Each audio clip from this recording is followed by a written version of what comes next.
বন্ধুসকল, আমাৰ channel charming ক্ৰিয়েটৰ্ছলৈ আপোনাক সুস্বাগতম জনাইছোঁ।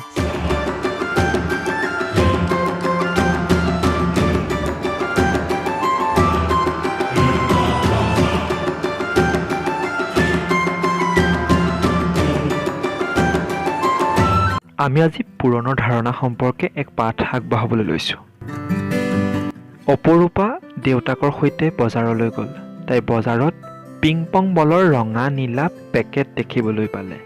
বলকেইটা কিনিবলৈ তাৰ বৰ মন গ'ল, কিন্তু বলবোৰ তিনিটাকৈ থোপ কৰি পেকেটত ভৰাই থোৱা আছিল আৰু সেইবোৰ খোলাকৈ বিক্ৰী কৰা নহৈছিল। পেকেটবোৰত 4টা বেলেগ বেলেগ ৰঙৰ বল আছিল। অপৰূপাই প্ৰতিটো ৰঙৰে একোটাকৈ পেকেট কিনিবলৈ দেউতাকক আবদাৰ কৰিলে। দেউতাকো মান্তি হ'ল আৰু তিনিটাকৈ বল থকা মুঠ 4টা পেকেট কিনি দিলে। অপূৰ্বাৰ হাতত মুঠতে কিমানটা বল পালে? আহাচোন আমি গণনা কৰি চাওঁ। 3টা বল এবাৰ, মুঠতে 3টা বল হ'ল। 3টা বল দুবাৰ, মুঠতে 6টা বল হ'ল। 3টা বল 3বাৰ, মুঠতে 9টা বল হ'ল। 3টা বল 4বাৰ, মুঠতে 12টা বল হ'ল। এই কথাটোকে আমি অলপ বেলেগ ধৰণে লিখিব পাৰোঁ। 3 এগুণ 3, 3 দুগুণ 6, 3 তিনিগুণ 9 আৰু 3 4গুণ 12। এই 3 পূৰণ 4, 3 4 গুণ 12।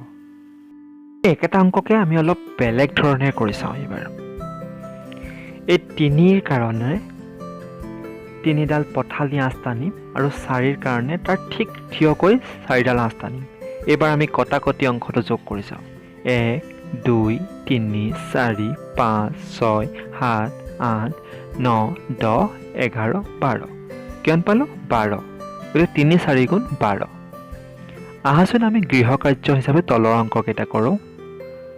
তোমালোকে নিশ্চয় ঘৰত কৰিবা।